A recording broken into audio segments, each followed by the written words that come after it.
They are Santa's naughtiest little elves, the Smiley Morning Show. Broadcasting live to the North Pole and all over the world. This is 99.5 WZPL-FM. You're listening to Smiley's annual Christmas pageant at Moondog Tavern. Hello and welcome to the Smiley Morning Show adaptation of Charles Dickens' A Christmas Carol. We're live right now at the Moondog Tavern. Put your hands together and make some noise for tonight's Smiley Morning Show players. First from the Smiley Morning Show, co-host KJ. Indiana's weatherman, Paul Poteet. Producer Will. Toni Williams. And from WZPL's afternoon show, Nikki Reed. Where are you at, Nikki? She's the little slutty Dutch girl over there in the corner. Oh, ho, ho, ho. Okay, got it. From Channel 13, our very special guest tonight, the silver-haired fox, Scott Swan, is here. Yep. I am Dave Smiley. Are you guys ready? Okay. And now we take you back in a time to Christmas long, long ago.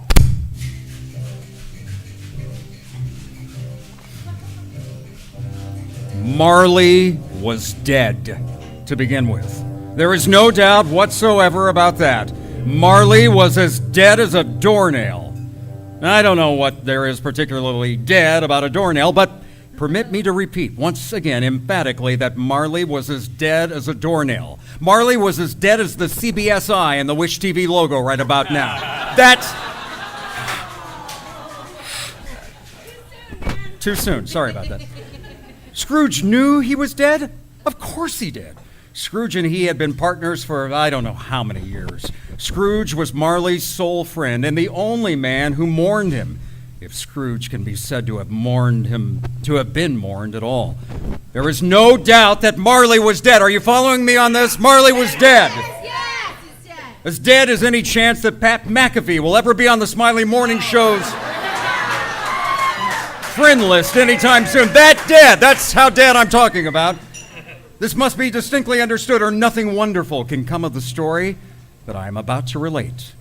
So now that you know that Marley was absolutely dead, our story may now begin. It was Christmas Eve of 1843. It was bitterly cold, the wind chill factors well below freezing. The fog was as thick as Meghan Trainor's bass. Scrooge sat busy in his counting house. His clerk, Bob Cratchit, sat nearby, trying to warm himself at a candle. It was in that moment that Scrooge's nephew, Fred, burst in through the door, full of Christmas cheer, disrupting the gloomy and chilly quiet of the counting house. A Merry Christmas, Uncle. What? I said a Merry Christmas, Uncle. God save you. Bah humbug. Christmas a humbug, Uncle? Surely you don't mean that. Of course I mean it. Merry Christmas indeed. What reason have you to be merry? You're poor enough. Come, Uncle. What reason have you to be dismal? You're rich enough. You have tons of money, like Dave Smiley. Bah, that bald DJ. Away with Merry Christmas. What's Christmas to you? But a time for paying bills without money. A time for finding yourself a year older, not an hour richer. A time for jingling Smiley's sack and finding nothing ever good comes of it. If I could work my will, every idiot who goes around with Merry Christmas on his lips would be boiled with his own pudding and buried with a stake of holly through his heart. Uncle! Nephew! Keep Christmas in your own way. Let it keep it in mine. Keep it. But you don't keep it. Let me leave it alone then. A lot of good it's done you. Well, there are many things from which I have benefited, even if I didn't show a profit. I dare say Christmas among the rest. I am sure I have always thought of Christmas as a good cause, a kind, forgiving, charitable, pleasant time. The only time of year I know when men and women seem to be, by consent, to open their shut-up hearts freely and put lights up around a war monument and call it a tree. And therefore, Uncle, though it has never put a scrap of silver or gold in my pocket, nor allowed me to see Chuck Lofton shirtless, I believe that it has done me good and will do me good. And I say, God bless it. Hear, hear. Another sound out of you, Cratchit, and you'll keep your Christmas by losing your position. Sorry. Don't be angry, Uncle. Come and dine with us tomorrow. I'll see myself in hell first. I'd rather visit Bill Cosby's house and have a drink.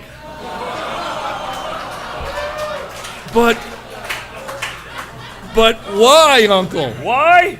Why? Let me ask you a question. Why? Did you get married recently? Because the Supreme Court overruled Indiana's ban on gay marriage. You're gay? Well, who knows? Would it even matter to you if I were, Uncle? The fact is, I fell in love. Love? You fell in love? Ha! Good But- afternoon, nephew. But you never come to see me before I got married. Why give it a reason for not coming now? Good afternoon. I want nothing from you. I ask nothing from you. Why can't we be friends? Good afternoon. I am sorry to find you so resolute. You've never had a quarrel, you and I. I came all the way to give you greetings of the season, and I'll keep my Christmas humor to the last. So, a Merry Christmas, Uncle. Good afternoon. And a Happy New Year. Good afternoon. And a Merry Christmas to you, Bob Cratchit. Thank you, Fred. A Merry Christmas to you. Great, now two idiots with Merry Christmas on their lips. The two of you would make a lovely couple, Cratchit. I said leave, gay nephew. I'm sorry, sir. I'm Mr. Howell, and this is my partner, Mr. Jeeves. Partner? Yes, I get it now. Gay marriage is legal. Oh, no. Mr. Jeeves isn't my, doing it partner.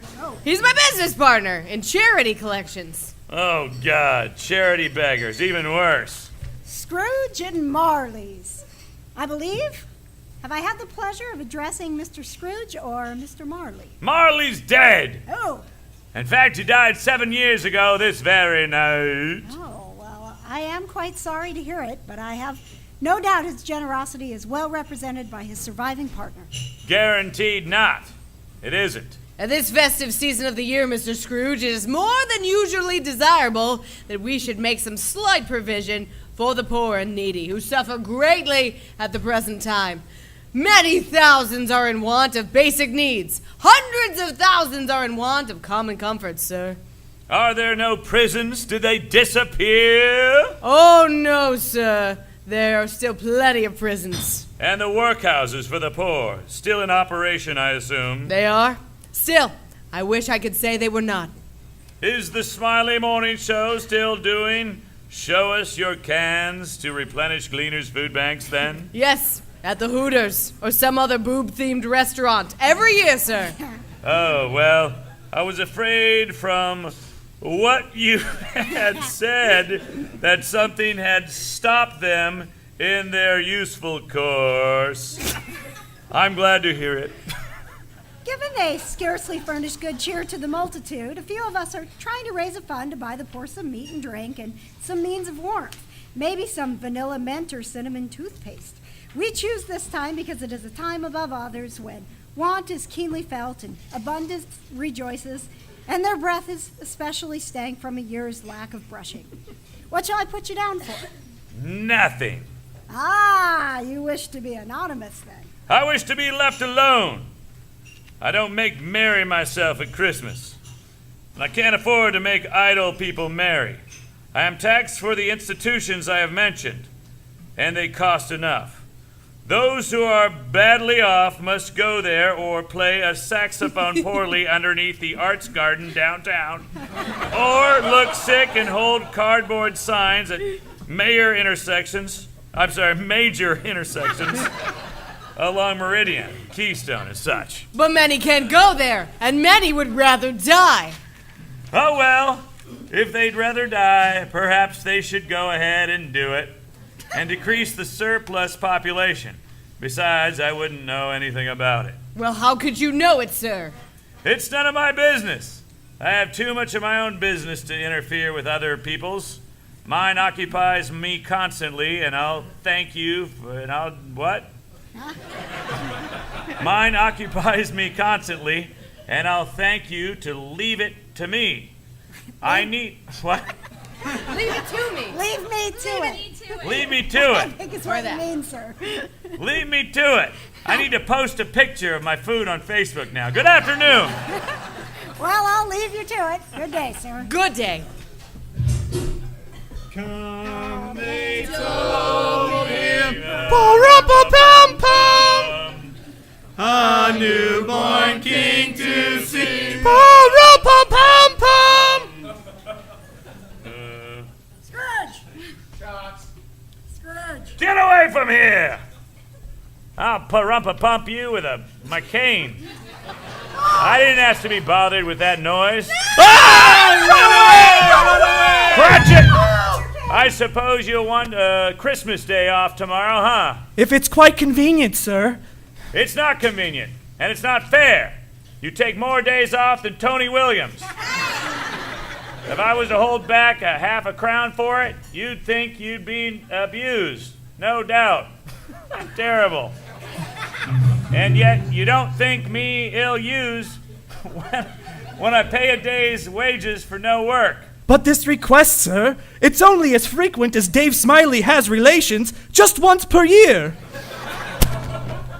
Poor excuse for picking a man's pocket every 25th of December. But I suppose if you must have it, be here all the early next morning. Oh, yes, sir, I shall! I certainly shall!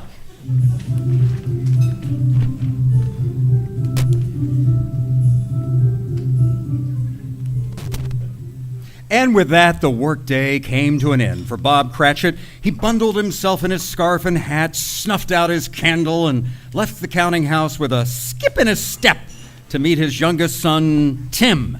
Bob liked to call him Tiny Tim, and despite Tim's sickness, which left him to hobble on a crutch, his face often glowed, as you can see there very clearly with a smile.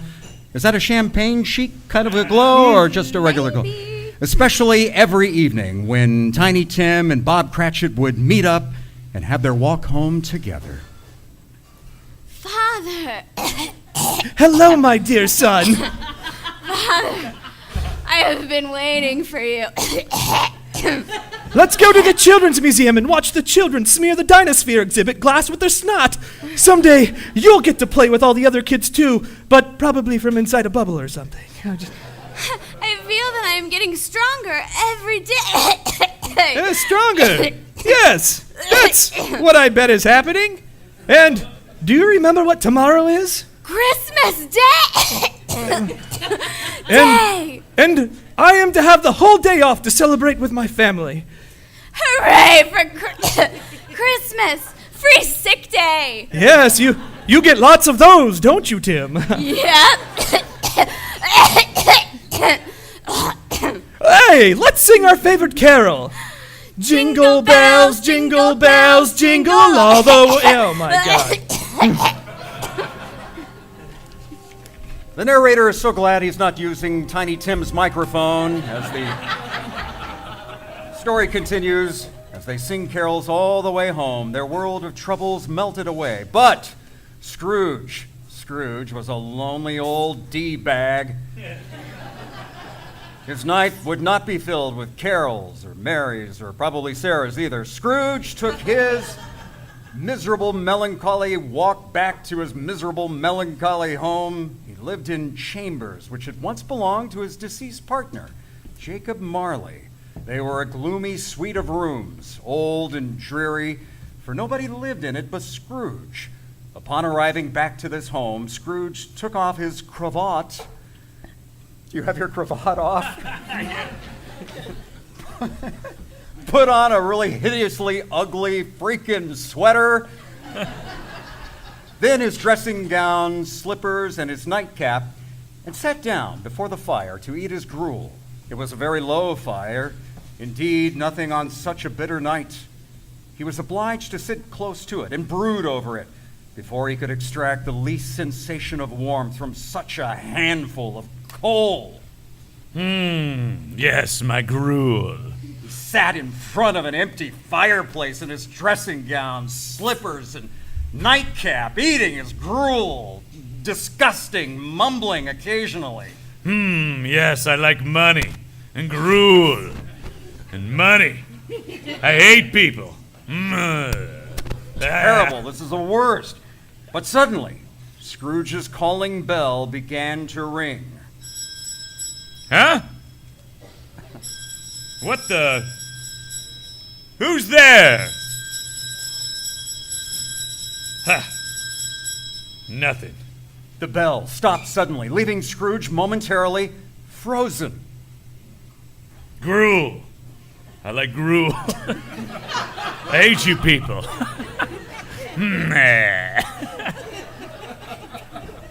Then the sound, not the first time in the house probably, of dragging chains.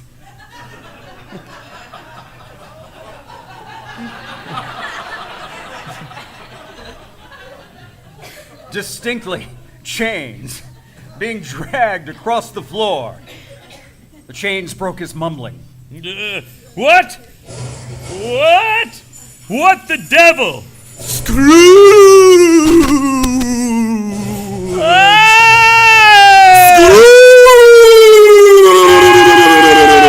Scrooge! Humbug. Hallucinations. I shouldn't have eaten out all that. I shouldn't have Could you clarify that? I shouldn't have eaten out of Jim Irsay's duffel bag on the walk home. I won't believe it. The scene is Carmel. A grayish-white figure bound in grayish-white cash boxes and thick ledgers and oversized chains secured with huge padlocks emerged from a thick fog before Scrooge. How's this, a ghost? What do you want from me? Much! Who are you? Ask me who I was. You're dead, right? Yes! Ask me who I was. All right. Were you Philip Seymour Hoffman? No! Okay. Were you Blue too? The butler mascot. I didn't mean guess who I was. Hold on. Don't tell me. I literally meant just ask who I was. I got it. You're Joan Rivers. No! Shirley Temple. Shut up! All right, who are you? In life, I was your partner, Jacob Marley. Ha! I don't believe it. What evidence would you have of my reality beyond that of your senses? I don't know. Why do you doubt your senses? Because a little thing affects them. A slight disorder of the stomach makes them cheats. You might be an undigested bit of beef, a blot of mustard, a hot dog I ate in a meal instead of a snack, or 3-ish bottles of Dave Matthews wine. There's more of gravy than of grave about you. Whatever you are. Mercy! Dreadful apparition! Why do you trouble me?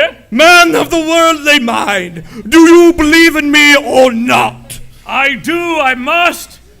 But why have you come to me? It is required of every man that his spirit should walk abroad among his fellow men, and travel far and wide, and if that spirit does not do right by his life, it is condemned to witness that which he might have shared, and turn to happiness. Oh, woe is me! You sound strained and paranoid and crazy, spirit, like Scott Stapp or Amanda Bynes making a Facebook video.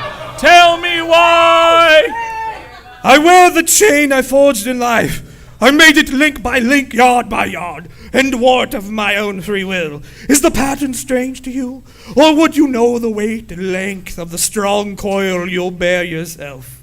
It was as long and heavy as this 7 years ago. You have labored on your sense. It is a ponderous chain. It was ponderous, man. Ponderous. Jacob, old friend, please comfort me. I have none to give. I have little time. I cannot rest. I cannot linger anywhere. My spirit never walked beyond the narrow limits of our money-changing hole. Oh, not to have known others working kindly in its little sphere. Any person will find their mortal life too short for its vast means of usefulness. To not know that no amount of regret can make amends for one's life's opportunity misused. Yet such was I. Oh, such was I. A huge waste of breath and life. A Kim Kardashian. At least your giant naked ass wasn't ever used as a champagne shelf on the cover of an obscure magazine. So, she might be a little worse than me, but still, I was a pretty terrible person who offered little compassion or feeling toward my fellow man. But you always were a good man of business, Jacob.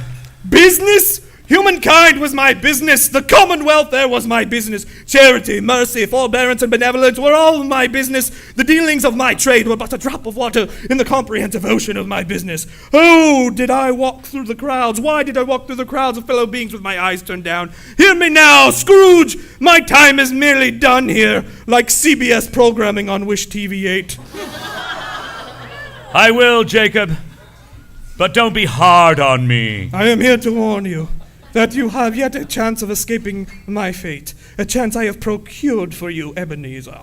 You are always a good friend. Thank you. You will be visited by 3 spirits. Is that the chance you mention? It is. Oh, well, then I think I'd rather not be visited by 3 ghosts. Without their visits, you cannot hope to shun the path I've tread. Expect the first spirit to cross this very night when the bell tolls 1, not the ball. I'm sorry, what were they? When the bell tolls 1. Can't they my balls toll 2. Can't they all come at once and have it over with, Jacob? Expect the second on the next night at the same hour, the third upon the next night when the last stroke of 12 has ceased to vibrate. Look to see me no more, and for your sake, take care that you remember what has passed between us. Oh! Woe is me! Oh, is me!